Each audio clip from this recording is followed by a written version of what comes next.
봉독하겠습니다.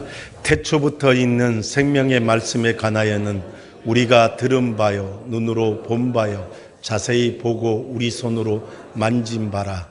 이 생명이 나타나신 바 된지라. 이 영원한 생명을 우리가 보았고 증언하여 너희에게 전하노니 이는 아버지와 함께 계시다가 우리에게 나타나신 바 된 이시니라. 우리가 보고 들은 바를 너희에게도 전함은 너희로 우리와 사귐이 있게 하려 함이니 우리의 사귐은 아버지와 그의 아들 예수 그리스도와 더불어 누림이라. 우리가 이것을 쓰면 우리의 기쁨이 충만하게 하려 함이라. 아멘. 이 시간 천국보다 아름다움이라는 제목으로 원종민 담임 목사님 나오셔서 말씀을 선포해 주시겠습니다.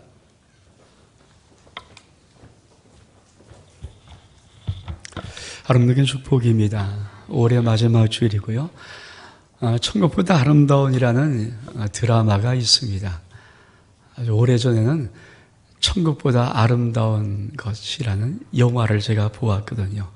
거기서 그렸던 영화는 정말 천국이 얼마나 아름다운가. 아마 저 영화 중에서 봤던 그 천국의 모습을 아마 저럴 것이다 할 정도로 참 아름답게 잘 그렸습니다. 이번 천국의 아름다운이라는 이 드라마도 혹시나 해서, 드라마에 사실 천국이라는 단어를 쓰기가 쉽지는 않거든요. 특별히 천국이라는 작가가 이 단어를 썼을 때 그 드라마는 어떤 천국을 그릴까라는 관심을 갖고 한번 잠깐 보았습니다. 그랬더니 완전히 자탕이더라고요. 아마 보시면 알겠지만 환생도 나오고 전생도 나오고 천국이 이상해지고 천국에 센터가 있고 한 여러 가지 많은 것들. 전 참 왜 그렇게 작가나 드라마 이 PD가 그렇게 그렸을까? 사실 천국 가본 사람이 없어요. 너 천국 봤어? 너 천국 모르잖아. 너 천국 안 가봤잖아. 여러분 어떤 사람이 천국을 가봤습니까? 아무도 못 봤잖아요. 그러니까 어떻게 작가가 쓰고 어떻게 그리든 간에 사실 무세한 사람들은 저게 천국인가 보다 그렇게 생각할 수 있죠. 전 천국보다 아름다운 이 드라마를 보면서 혹시 우리의 신앙도 이런 모습이지 않을까? 여러분 정말 신앙이 정확히 무엇인지를 알고 계십니까? 그리고 신앙을 정확히 따라가십니까? 하는 그런 생각을 한번 가져봤습니다. 한 가지 천국보다 아름다운이라는 드라마 속에는 그래도 기억할 것이 한두 개 정도는 있더라고요. 그것이 뭐냐면 지옥 가는 어떻게 가는가? 지하철 같은 걸 타고 이제 저승으로 가는데 지옥을 그렸어요. 지옥 문 앞에 타고 왔습니다. 문이 열렸습니다. 그랬더니 사람들이 엉덩이가 붕 떠집니다. 그리고 그 문으로 날아가는 거예요. 그러니까 천국에 갈 사람들은 엉덩이가 아무리 뛰려도 뛸 수 없고, 이 지옥에 가는 사람들은 자기가 아무리 붙어 있고 싶어도 엉덩이가 자연에서 떠나서 금으로 빨려가는 걸 보고 저건 잘 그린 것 같다 하는 생각이 들었습니다. 그렇죠. 죄 지은 자가 지옥에 다 가야 되죠. 내가 아무리 몸부림쳐도 죄를 졌으면 역시 지옥에 가는 거죠.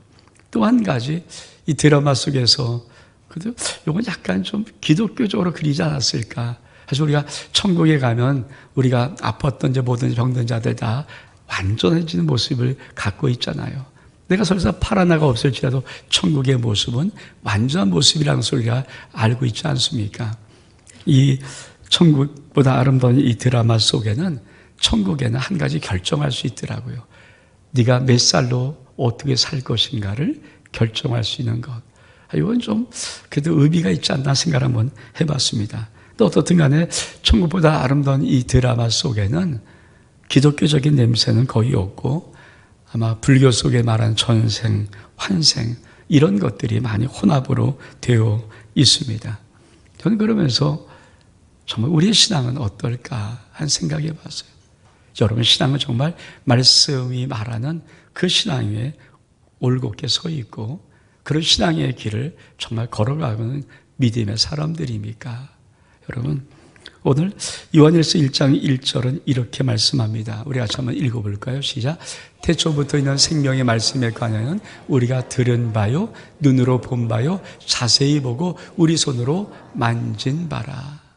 예, 여러분, 태초에 있는 생명의 말씀, 예수 그리스도 아닙니까? 여러분, 하나님의 생명의 말씀이 어떻게 되어지는가? 우리가 그것을 들었다. 그리고 우리가 그것을 보았다. 그리고 자세히 보고 우리가 만졌다라고 말합니다. 여러분, 하나님 말씀이 경험됐다는 말씀이죠. 여러분, 하나님 말씀이 경험되고 있습니까? 이 듣다라는 말의 원어가 아쿠오입니다. 아쿠오. 듣다, 경청하다. 근데 이 아쿠오라는 단어 어디서 왔냐면 히브리 샤마로부터 온 것입니다. 근데 이 샤마 속에 참 놀라운 뜻이 있어요. 그것이 뭐냐면 복종하다라는 뜻이 있습니다. 여러분, 우리가 들었다고 할 때 그냥 듣는 청각이 아니라 그것을 듣고 그 말이 무엇인지를 정확히 인지하고 그리고 그 의미에 따라 복종하는 것, 그거를 들었다라고 하는 것입니다. 사실 생명의 말씀이 선포되고 예수님이 이 땅에서 말씀하신 모든 말씀은 사람들에게 듣고 그 듣는 것이 그냥 청각적인 방향이 아니라 그것이 무슨 말씀인지를 깨닫고 그리고 그 말씀 앞에 순종하는 것, 그게 듣는다는 말입니다. 여러분, 보다라는 본바요, 이 보다라는 말은 원어로 호라오입니다. 호라오. 근데 어떤 의미냐면 인식과 경험의 뜻입니다. 눈으로 보고 마음으로 보는 것을 말합니다. 예수 그리스도 생명이신 우리 주님 이 땅에 오셨을 때 사람이 눈으로 보고요, 또 마음으로 봐야 되죠. 그것이 바로 본다는 말입니다. 세 번째로 자세히 본다는 이 말의 의미는 원어가 데아오마입니다. 관찰하는 뜻이 있습니다. 여러분, 하나님의 생명의 말씀을 자세히 보고 관찰해서 그리고 그것을 우리가 만졌다라고 합니다. 하나님의 말씀 이 땅에 왔을 때 예수 그리스도 육신으로 오신 그 예수 그리스도 사람들은 정확히 보고 그리고 그 말하는 것을 정확히 듣고 인식하고 복종할 뿐 아니라 그가 정확히 보면서 인식과 경험을 통해서 눈으로 보고 마음으로 보고 뿐만 더 나가서 자세히 관찰하고 손으로 만진 것, 이것을 사도 요한은 말하고 있습니다.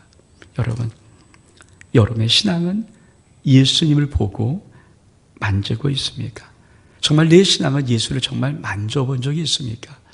우리 아름답게 물론 이 교회도 주님의 임재를 갈구하고 있지만 특별히 만짐에 대한 부분은 저희 금요기도의 오나는 군과 그리고 주일 3부 청년 열린 예배를 통해서 정말 만짐에 대한 부분을 우리가 많이 사역합니다. 저는 그때마다 사람들이 하나님의 만짐을 영으로 느껴요. 알아요. 그리고 깊이 그들을 체험해요. 여러분, 여러분의 신앙생활이 정말 단순히 듣는 지식의 문제가 아니라 여러분, 하나님이 여러분의 영을 만지시는 것, 여러분의 영을 감동하는 것, 여러분의 영혼 속에 하나님의 깊은 의를 부어주는 것, 그런데 영의 아버지를 아는 것, 그런 부분으로 여러분 달려가고 있습니까? 굉장히 중요한 부분입니다. 여러분, 저희가 요한계시록 7교회를 1년씩 7년을 하지 않았습니까? 2021년 9월부터 2022년 8월 마지막 주까지 사대교회를 달려갔습니다. 여러분, 사대교회는 이런 주님의 책망이 있습니다. 네가 살았다는 이름을 가졌으나 너는 죽은 자로다. 저는 보통 우리 저희가 창립주일 9월 첫 주니까 창립주일 준비할 때 최소한 2달 이상은 하나님 앞에 기도하면서 준비하거든요. 저는 사도교회를 시작하기 2달 기도할 때 주님으로부터 참 놀라운 정확하지만 세미한 음성을 들었습니다. 그 2달이었습니다. 그것은 뭐냐면 하나님 살아계시다. 천국이 있어요. 제가 담임 목사 아닙니까? 목사님 아닙니까? 그래도 너무나도 놀라는 하나님이 살아계시다. 천국 있다. 저는 그 의미를 알아요.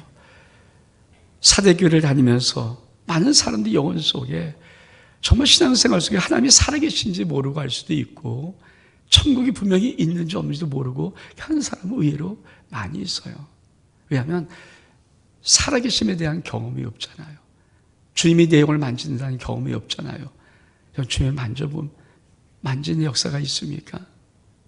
정말 지난주에 우리 청년 열린 예배를 드릴 때 한 청년은 여기 찬양하면서부터 울더라고요. 다른 청년들은 울지 않고 찬양하는데 이 청년은 그 찬양의 가사가 마음속에 왔는지 아버지의 임재를 느꼈는지 많이 울고 있습니다. 그리고 정말 예배 마치고 말씀 마치고 사역할 때 정말 그 청년은 정말 눈물 콧물 쏟는, 우리가 많은 사람들이 예수를 처음 만났을 때 눈물 콧물 다 쏟잖아요. 여러분 그런 경험 하신 분들이 많을 거예요. 저도 예수 그리스도를 처음 믿을 때 하늘산 기도원에 가서 예수를 정말 만났거든요. 근데 정말 눈물 콧물, 코가 이렇게 떨어지고 하나씩 떨어져도 그걸 어떻게 풀릴 생각도 안 하고 그냥 그렇게 울었던 기억들. 아마 이건 어느 정도 나이 되신 분들은, 그리고 신앙에 대한 어떤 깊은 은혜가 있는 분들은 하나님의 그 깊은 만남들을 아실 것입니다. 여러분, 하나님 살아계십니다. 그리고 천국 분명히 있습니다. 그러면 사도 요한이 이 요한일서를 기록할 때 신학자들은 보통 AD 85년에서 95년 사이에 기록했다고 합니다. 예수 그리스도가 사역을 마치고 십자가에 죽으시고 부활하시고 승천하신 뒤에 약 50년 정도 흘렀던 시간들입니다. 이미 예수 그리스도의 모든 제자들은 다 순교했던 그 시간, 사도 요한은 오랫동안 있으면서 그 말씀을 기록한 거예요. 근데 그가 했던 말씀의 첫 마디가 뭡니까? 이 생명의 말씀에 관해서는 우리가 들은 바다, 그리고 우리가 본 바다, 그리고 자세히 보고 우리가 손으로 만진 바다. 왜 이렇게 사도인이 쓸 수밖에 없었을까요? 그 당시에 여러분 초대교회에서 가장 무서운 이단이 영지주의라는 이단입니다. 이 영지주의가 초대교회의 많은 복음의 핵심들을 무너뜨려 버리는 거예요. 예수 그리스도의 구속의 역사를 무너뜨려 버리고 있습니다. 여러분 그들은 영은 거룩하다고 말해요. 근데 육은 악하다고 봅니다. 하나님의 거룩한 영이 어떻게 인간의 몸으로 올 수 있느냐? 인간의 몸으로 들어올 수 없다. 그들이 말하는 영지주의예요. 우리 한번 말씀을 같이 한번 읽어볼까요? 요한일서 4장 2절과 3절의 말씀 시작. 이로써 너희가 하나님의 영을 알지니 곧 예수 그리스도께서 육체로 오신 것을 신하는 영마다 하나님께 속한 것이요 예수를 신하지 않은 영마다 하나님께 속한 것이 아니니 이것이 곧 적그리스도의 영이니라. 오리라 한 말을 너희가 들었거니와 지금 벌써 세상에 있느니라. 여러분, 예수 그리스도가 육신으로 사람으로 오지 않았다면 어떤 문제가 있을까요? 예수 그리스도가 십자가에서 우리의 죄를 대신 지시고 십자가에서 죽으시고 피를 흘려주심으로 우리의 모든 죄를 속량했던 이 하나님의 구속의 역사는 이루어질 수가 없습니다. 근데 여러분, 예수님이 죽지 않고 피를 흘려주지 않으면 우리의 죄는 속해질 수가 없어요. 왜? 피 흘림이 없이는 죄삼이 없다라고 하나님이 이미 말씀해 놓으셨기 때문이에요. 피 흘리지 않으면 인간의 죄는 속할 수 있는 것이 없습니다. 근데 여러분, 영주주의 뭡니까? 예수님이 육체로 오심을 부인하는 거예요. 어떻게 하나님의 거룩한 그 영이 인간의 더러운 몸으로 와서 올 수 있느냐? 그러니까 아니다. 그러면 어떤 문제가 생기나요? 예수의 십자가 대속의 사건이 없어지는 거예요. 예수 그리스도의 부활의 사건이 없어지는 거예요. 기독교의 핵심이 없어지는 것입니다. 그게 초대교회의 아주 무서웠던 영지주의입니다. 사도 요한이 끝까지 복음을 전할 때마다 한쪽에서는 계속 아이야 그거 아니야 말도 되냐야 하며 거룩한 영이 어떻게 인간의 더러운 그 몸을 입고 올 수 있냐 말도 안 된다. 근데 말도 안 되는 그 말을 자꾸만 듣고 믿어버리면 구원의 역사, 하나님의 복음의 역사, 하나님의 심한 경륜의 모든 것들이 다 깨지고 맙니다. 그래서 사도 요한은 외치는 거예요. 너 정말 하나님 만나봤냐? 생명의 말씀이 우리 가운데 육을 입고 오셨을 때 그 예수 그리스도를 우리가 눈으로 보고 귀로 듣고 손으로 만진 바 되었다. 그리고 그것을 우리가 너에게 증언한다. 그리고 그것을 너에게 나눌 수 있다. 여러분 예수 그리스도를 만난 그 증거를 사람이 나눌 수 있습니까? 주님이 나를 만졌습니다. 주님을 나에게 응답하였습니다. 주님이 오늘도 나에게 찾아와서 내 영혼을 만졌습니다. 여러분 그 놀라운 간증들을 여러분 나누면서 사람들에게 복음을 전할 수 있습니까? 아니면 여러분은 그냥 예수 계시되 하나님 계시되 그리고 그냥 지성으로만 믿습니까? 여러분 하나님 아들 예수 그리스도 그 생명의 말씀을 이 땅에서 정확히 듣고 그리고 보고 만지는 역사가 바로 신앙의 올곧은 역사입니다. 저는 저와 여러분 심령 속에 예수 그리스도를 내가 알고 예수를 보고 예수를 만나고 그 함의 영광의 임재가 여러분 가운데 있는 그런 믿음의 삶이 될 수 있기를 주의 이름으로 축복합니다. 그러면 이런 가운데 진짜 신앙생활은 어떻게 하는가? 우리 말씀 보겠습니다. 요한일서 1장 5절의 말씀 시작. 우리가 그에게서 듣고 너에게서 하는 것은 이것이니 곧 하나님은 빛이라 그는 어둠이 조금도 없으시다는 것이니라. 여러분 요한일서는 전체 5장까지 되어 있지만 큰 기둥 두 가지가 있습니다. 하나는 바로 하나님이 빛이라는 이 기둥과 또 하나는 하나님의 사랑이라는 기둥입니다. 아마 원목사 성결기억 시 여러분이 요한일서를 들으신 분들은 제가 이 두 기둥을 말씀드렸습니다. 여러분 요한일서는 5장까지 전체 내용에 하나를 정확히 말합니다. 하나님은 빛이십니다. 그리고 하나님은 사랑이십니다. 여러분 하나님이 빛이십니다. 그래서 뭐라고 합니까? 그에게는 어둠이 조금도 없다라고 말합니다. 어둠을 원어로 스코토스라고 합니다. 이 뜻은 비밀, 은밀, 죄, 기만, 사단의 세력, 또 세상 이런 뜻이 있습니다. 여러분 비밀한 것 그리고 은밀한 것 하나님 모르겠지. 에이 하나님 모를 거야. 에이 사람도 모를 거야. 그거 죄입니다. 기만 사기야 말하는 거 속이는 거 아닙니까? 그거 죄입니다. 사단의 모든 세상의 어둠의 세력 그거 다 죄입니다. 어둠입니다. 여러분 왜 하나님은 빛이라 그러면서 그는 조금도 어둠 없다고 말할까요? 여러분 하나님 빛이라는 그 의미 속에는 어떤 의미 있습니까? 여러분 투명성이에요. 투명성. 여러분 하나님 앞에 감춰질 것이 있습니까? 숨겨질 것이 있습니까? 아버지 앞에 모든 것이 다 밝히 드러납니다. 그래서 우리의 인생이 참 중요한 것 같아요. 저와 여러분의 모든 삶은 마지막 때 다 드러날 것입니다. 하나도 남김없이. 여러분 은밀한 거 없어요. 숨길 수 있는 거 없고 비밀한 거 없어요. 다 드러날 것입니다.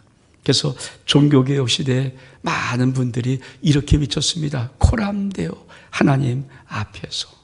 신앙생활이 참 중요한 거예요. 하나님 빛이라면 여러분 우린 그 빛 앞에서 서야 됩니다. 그리고 그 빛은 우리를 투명하게 만듭니다. 여러분 하나님 앞에 모르는 것이 있을까요? 하나님 앞에 우리 속에 드러나지 않은 것이 있을까요? 인간의 꼼수가 하나님의 것을 어떻게 할 수 있는 방법이 있을까요? 그런 거 없습니다. 하나님 앞에는 모든 것이 다 투명하게 드러납니다. 그럼 우리는 어떻게 신앙생활해야 됩니까? 우리 말씀 보겠습니다. 요한일서 1장 6절로 7절의 말씀 시작.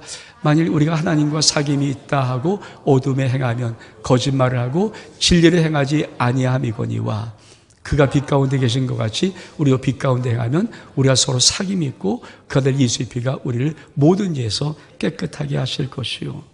네가 만약에 하나님과 사귐이 있다 하면서 네가 만약 어둠 가운데 행하면 거짓말하고 진리를 행하지 아니함이라. 여러분 저는 하나님 앞에 늘 기도하는 것이 있습니다. 절대 인간의 꼼수 부리지 말자. 하나님이 모르실까 다 알아요. 여러분 우리가 살아갈 때 여러분 사람을 속일 수 있으므로도 하나님을 속일 수 있습니까? 하나님 못 속여요. 우리가 하나님이 빛 가운데 계신 것처럼 우리도 서로 빛 가운데서 행할 때 그래야만이 우리 서로 하나님과 사귐 있고 우리의 모든 죄를 주님이 깨끗하게 할 수 있다는 것입니다. 어둠에 행하면서 내가 빛 가운데 행합니다. 내가 하나님과 사귀고 있습니다. 그 말을 할 수 없다는 것입니다. 그러므로 하나님은 찾는 한 사람이 있습니다. 제가 참 좋아하는 한 사람, 우리의 말씀 같이 보겠습니다. 사도행 13장 22절의 말씀입니다. 시작. 만일 우리가 우리 죄를 자백하면 금 미쁘시고 의로우사 우리 죄를 사하시며 우리를 모든 불의에서 깨끗하게 하실 것이요. 여러분, 우리 사도행전 13장 22절 다시 한번 시작. 폐하시고 다윗을 왕으로 세우시고 증언하여 이르시되 내가 이세 아들을 다윗을 만나니 내 마음에 맞는 사람이라 내 뜻을 다 이루리라. 여러분, 하나님이 찾는 한 사람은 누군가 하면은 바로 하나님 마음에 합한 사람입니다. 저는 다윗을 하나님이 부르셨을 때 참 놀라운 말씀 하나 하십니다. 그것이 제 평생 가지고 있는 말이거든요. 평생 목회하면서 그 말을 딱 하나 붙잡고 있는데 그것이 바로 중심입니다. 하나님이 다윗을 부를 때 이렇게 말합니다. 나는 사람의 외모를 보지 않는다. 나는 중심을 보시니라. 여러분, 중심이 하나님 옆에 어떤 모습으로 있습니까?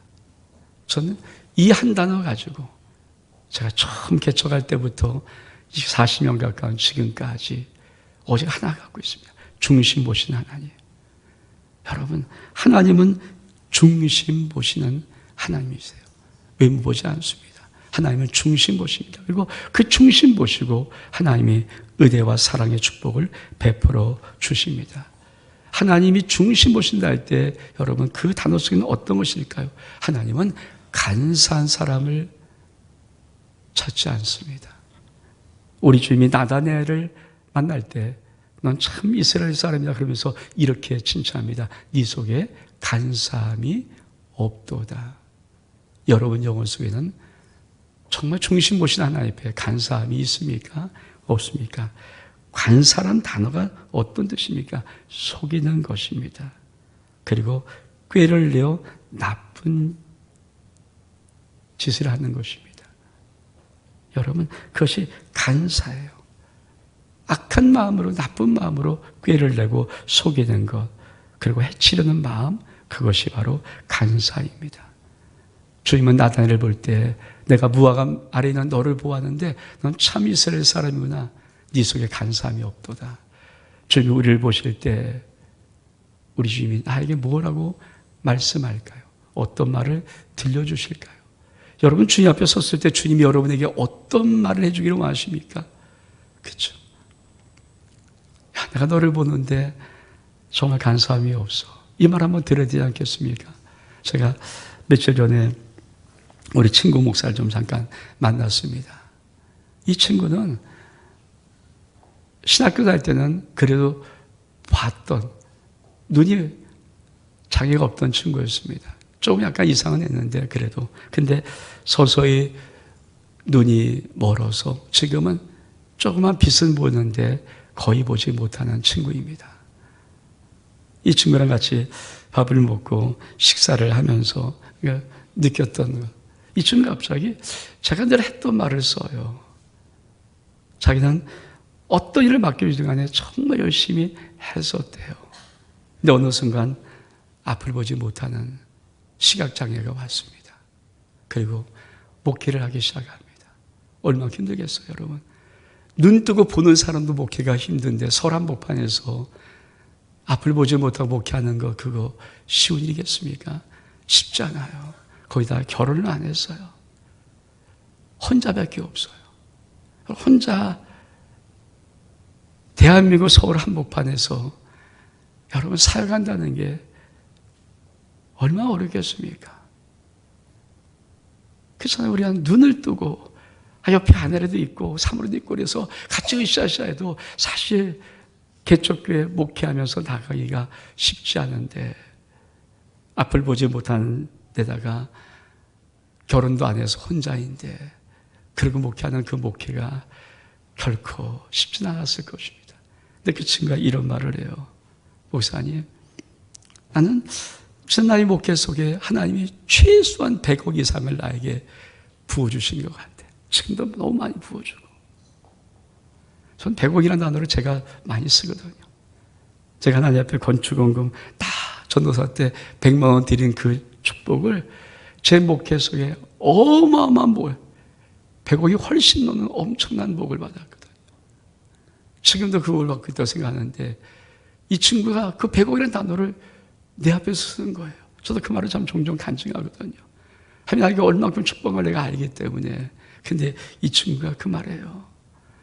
목사님, 내가 지난 목회하는 동안 하나님 나에게 100억 이상의 어마어마한 복을 주고 지금도 엄청난 복을 준다는 거예요.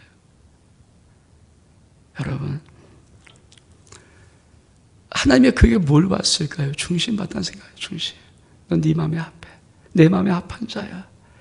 그래서 중심이라는 것, 그렇죠? 하나님의 그 심령, 앞을 보지 못하고 결혼도 못하고 여러분 개척교회 하면서 그 힘든 과정 속에 있지만 그러나 하나님의 그에게 사람을 보내주고 모아주고 축복해주고 그런 생각이고 담임 목사가 누가 왔는데 앞을 못 봐요. 그 사람의 모습을 몰라요. 누군지 몰라요.